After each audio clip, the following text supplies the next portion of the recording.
Welcome to episode 3 of Get to Know the CEO, where insightful, entertaining, and unfiltered discussions bring us closer to the mind behind Chargeblast. Hi, Chi, how are you? I'm doing good, doing good. It's a Friday, so I'm pretty excited for the weekend. Friday. Yes, that's right. That is Yeah, right.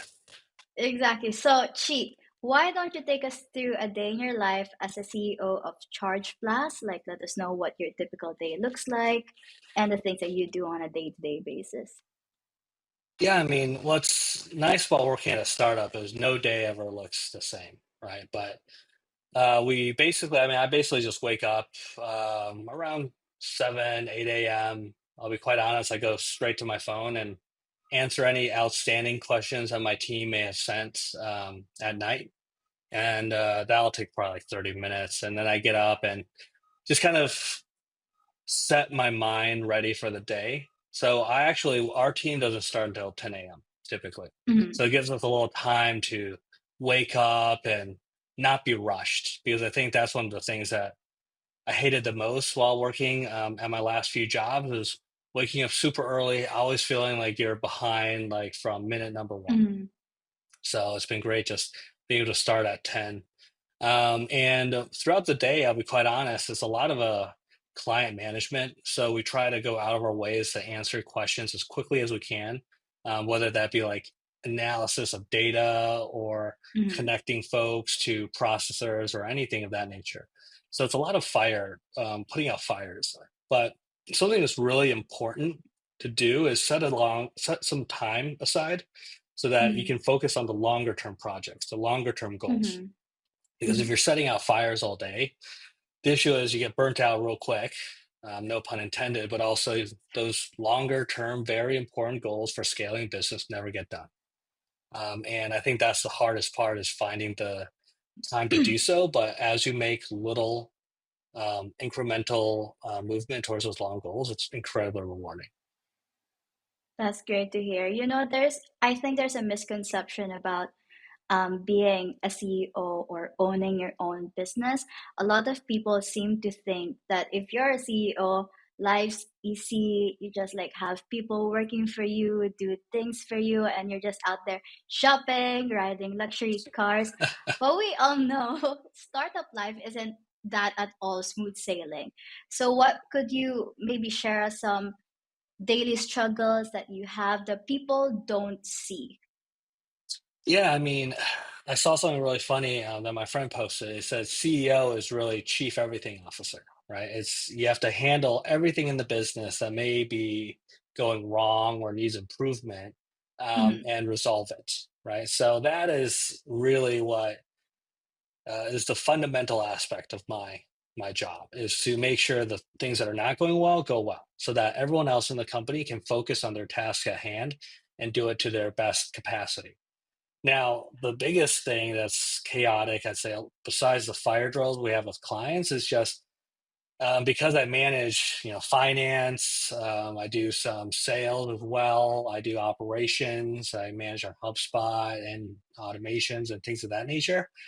It's a lot of people asking me questions, and one of the things that gets overwhelming is I don't know who to address first. I don't want to hold anyone behind on achieving Uh-huh. their own tasks, but also it's I don't have so much time during the day, right? So that's why it's really, helpful to be as organized as possible. So I keep my inbox at zero every single day. I try to get through everything in my inbox. I have check-ins with my direct reports so that they and I are on the same page. And then honestly, just try and keep my head above water and make sure that everyone else can do their jobs the best they can. And it's my job and role as a CEO and business owner. That's really insightful. I think it's really helpful, the one that you mentioned, wherein you just make sure your inbox is zero. I think if you're not sure how to like be organized with the tasks that you need to do, I think that's like really one good way to make sure you have everything settled and ready. Just to make sure Yeah. you've read everything, you've addressed everyone. Yeah, that's a good tip. So I know each company has a unique culture, especially for startups. As you know, Chargeblast has people across the globe. What do you think makes Chargeblast different from other startups? Yeah, I mean, it's really interesting because when you start a company, the last thing you really think about is culture, right? You're just trying to Mhm, get sales, trying to build out technology, trying to do marketing and advertising. But then when you grow, like we have, we're almost, 40, 45 people now. When you grow, culture is actually one of the most important things because again, it mhm, all comes back to scalability. If you mhm. start losing the culture of the business that has led it to grow successfully thus far, then over time your business will deteriorate. So we really try and emphasize the culture of putting your best foot forward and taking ownership at Chargeblast to make sure that not only are our employees fulfilled, but they're also able to act on their own and not rely on whoever they report to have all the answers. Right. So we really try and emphasize it's okay to be wrong, learn from your mistakes, but give it your best shot and try and solve problems on your own because that's what got us here and that's what's going to take us to the next step of growing the business.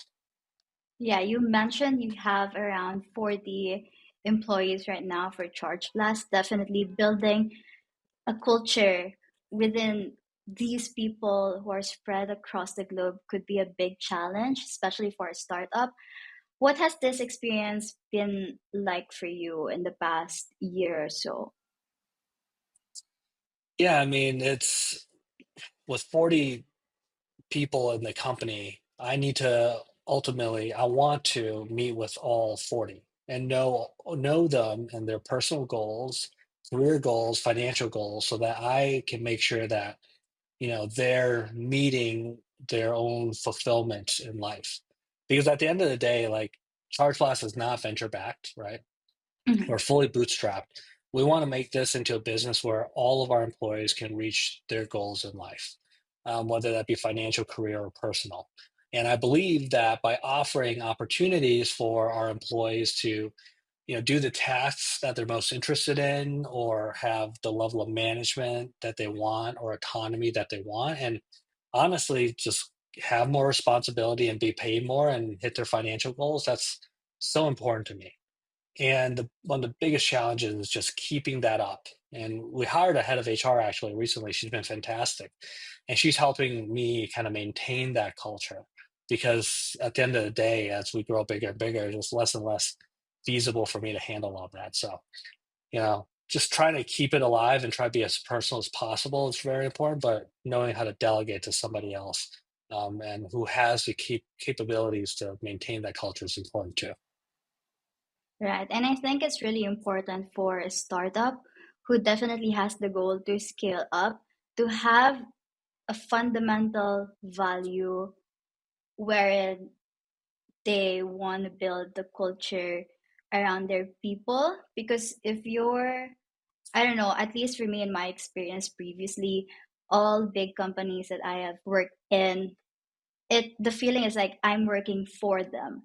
But Right, at least in Charge Plus, in a startup where they value the fundamentals of culture, you feel like you are working with them instead of just right, working for them. So I think that's like exactly. something really good that we are doing here in Charge Plus. Yeah. So I know running a company is intense. After a very long day, I know I always see your calendar is always packed. After a very long day, how do you unplug and recharge and get ready for the next day? Yeah, one of the hardest parts of being at a startup is it's hard to unplug, right? And Mhm. in some ways, it's almost impossible to unplug. You're always going to have fires that are at 8 p.m. at night or 11 p.m. at night that you need to address. But I'd say on a normal day or on a given day, a way that I try to relax is just come home, hang out with my dog, hang out with my girlfriend, we watch TV, just chat about the day, and just relax. Right. I used to also work out every single day as well. That's a great way to relax and burn off some of that excess energy that you may have. But honestly, like, I try not to do too much because I only have so much Mhm. energy and I honest to God, expense most of it during the workday. So so at night I just want to relax. So that's I just hang out with the ones I care about. That's about it. Yeah, just going back, I guess, to that misconception about CEOs just living a luxury life. That takes a lot of time. It takes a lot of hard work to get to that point wherein you can unplug and you know yeah, it takes a lot of years of effort to reach that point wherein you're a CEO and you'd be like confident enough to not be thinking about work. I guess that's what I Absolutely. wanted to say. Okay, Absolutely. okay. Last and then lastly, I'll just close this up. If you weren't running Charge Blast, what do you think you'd be doing right now? Do you think you'd still be running a company, or do you think you'd be working as an employee for someone else?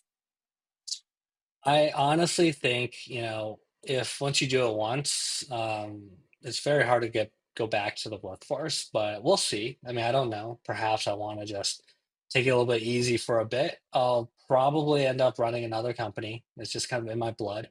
I've always, tried to start businesses while at work, so it's just kind of in my nature. And through all the stuff that I've been through with Charge Blast and with my co-founders and the first folks that we invited to join this business, it's really tough. But honestly, it's what motivates me to get up and get excited about the day. So it's something I don't think I can ever give up. So honestly, that'll probably still be running something at some point. And yeah, that takes me to the last question for this episode. For anyone listening who dreams of becoming like you or starting their own company, what's one thing they should know about the reality of being a CEO? Yeah, being a CEO and founder, I think the reality of it is you're never going to be working on something that is how do I say this? Is initiated on a positive note, right? Like building a new business line or a new technology. It's like, oh, this is a really great idea. And then you build it. Being a CEO, at least for me, has largely been here's a problem. We need to fix it, or here's something that we need to do much better, and how do we do that, right? So I'm deployed across multiple verticals and across multiple of my departments, and it can really be defeating at some points because you're just fixing issues, right? It's not like your immediate problems or something that's very optimistic. It's usually, oh, this is going badly, I need to make sure we're not wasting money here, or make sure that our customers are getting the service they need there. But the long-term payout of it is you are building a scalable company. You're Mhm. seeing your efforts be put in place and grow the company to a place that it could never have done without you. So I think that's one of the tips, is that it's tough. It's going to be tough. Every day is tough. But over time, if you put in the effort at work, there are rewards that come out on the other side. Thank you for yet again another insightful conversation that wraps up today's episode. If you enjoyed this conversation, make sure to subscribe and share it with fellow entrepreneurs.